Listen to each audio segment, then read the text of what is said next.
अजीत पांडे जी, प्रयागराज से। राधा वल्लभ श्री हरिवंश। महाराज जी, आपके चरणों में कोटि-कोटि प्रणाम।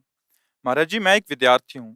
महाराज जी, मेरे अंदर ये बात चलती रहती है कि बहुत सारे मेरी पदों की प्राप्ति हो, बट मन भटकता रहता है कैसे अपने लक्ष्य की प्राप्ति करूँ। बट मैं भगवत मार्ग भी छोड़ना नहीं चाहता। महाराज जी, दोनों का समावेश करते हुए मैं कैसे अपने उस लक्ष्य की प्राप्ति भी करूँ जो एक संसार में मेरे अंदर श्री जी प्रेरणा करते हैं? श्री भगवान ने कहा है, अनेक चित्त विभ्रांता मोहजाल समावृता। हमारी चित्त वृत्ति भ्रांत हो चुकी है अनेकता में। हमें बहुत से नाम रूप, जड़ चैतन्य, अच्छा बुरा, गुण अवगुण, ये सब कुछ दिख रहा है। मोहजाल समावृता, मोह माने अज्ञान होता है, अविद्या होती है। इससे हमारी बुद्धि आवृत, आवृत माने ढक गई है। ढक जाने के कारण जो है वो दिख नहीं रहा है। कौन? भगवान कह रहे, मत्तः परतरम नान्यत् किंचिदस्ति धनंजय। इस संपूर्ण सृष्टि में मेरे सिवा कोई नहीं है। जब सृष्टि प्रभु ने रची तो किसी बाह्य सामग्री का कहीं भी किंचन मात्र कुछ नहीं था। जो अभी दिखाई दे रहा है वो सब मेरे प्रभु ही बने हुए हैं, प्रभु ही बनाने वाले हैं, प्रभु ही बनने वाले हैं। अब ये सृष्टि को जब हम प्रभु के भाव से देखेंगे, मान लो हम अभी भगवत भाव से नहीं देख पा रहे, लेकिन है ना प्रभु की, प्रभु हैं ये हम तो अनुभव नहीं कर पा रहे, पर प्रभु की है। प्रभु की है तो मुझे सेवा मिली है। अब विद्यार्थी सेवा मिली है तो मन वचन कर्म से एक अच्छे विद्यार्थी का जीवन निर्वाह करो। कोई भी पद तुम्हारे लिए दुर्लभ नहीं रहेगा।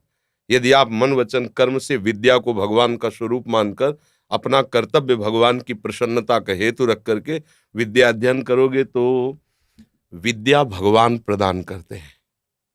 ये जो हम अपनी विद्या पढ़ के बुद्धि से करते हैं एक सीमित होती है, और जो भगवान विद्या प्रदान करते हैं तो असीम विद्या होती है, वो त्रिगुणातीत विद्या होती है, उसे कोई परास्त नहीं कर सकता। तो इसलिए बच्चा, विद्या भगवान का स्वरूप है, अध्ययन करना हमारी सेवा है।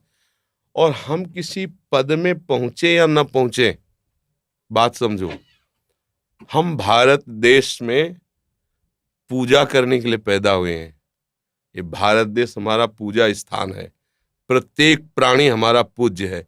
और हमें डॉक्टर बनावे, मास्टर बनावे, हमें पदाधिकारी बनावे तो हम पूजक होंगे, स्वामी नहीं होंगे। अगर हमारी ये भावना है तो हम एक किसान बनकर भी पूरे देश का हित कर सकते हैं।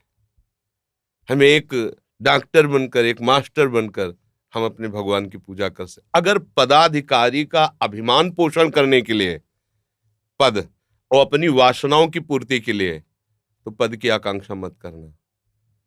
और अगर है कि हम अपने भारत देश के पूजा गृह हमारे भगवान का, हम यहाँ पूजा करना चाहते हैं, हमें कोई ऐसा पद मिले, ऐसा कोई शासन विभाग मिले, ऐसा कोई सेवा विभाग मिले जिससे बहुत लोगों को, जो गरीब हैं, अशिक्षित हैं, जिनको हम सुख पहुंचा सकते हैं, हमें ऐसा भगवान पद दे और मैं वह सेवा करूं, तो निश्चित वो पद मिल जाएगा।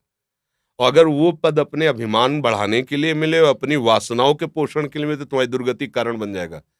चाहे जितने बड़े पद में बैठे हो, अगर आप कहीं दूसरों का शोषण करने लगे, अधर्म द्वारा चलने लगे, तो आपकी दुर्गति हो जाएगी। क्योंकि ये पुण्य बल से कुछ समय के लिए मिला है, इसके बाद हट जाएगा। जब शरीर ही नहीं रहेगा तो ये पद कैसे रहेगा? और हमें शरीर मिला परम पद के लिए, जिसको कभी कोई भी नहीं हटा सकता, अविचल अविनाशी पद के लिए। तो ये संपूर्ण सृष्टि भगवान की ही सेवा है। इसको हम अलग न ले कि माला चलाना एक अलग बात है और हल चलाना या और कार्य करना अलग बात, दोनों एक बात है। वो प्रभु का पार्षद माला चला के प्रभु को प्रसन्न कर रहा है, एक प्रभु का पार्षद बॉर्डर पे खड़ा होकर के गोली चला करके वो भगवान की सेवा कर रहा है। उसमें कोई अंतर नहीं। तो इसमें ये दो विभाग हो ही नहीं सकते कि एक संसार विभाग हो गया, एक भगवान का विभाग, तब तो बड़ा गलत हो जाएगा। एक का ही विभाग है, सेवा के अलग अलग विभाग हैं। ये बात समझना। आपको समझ में आई?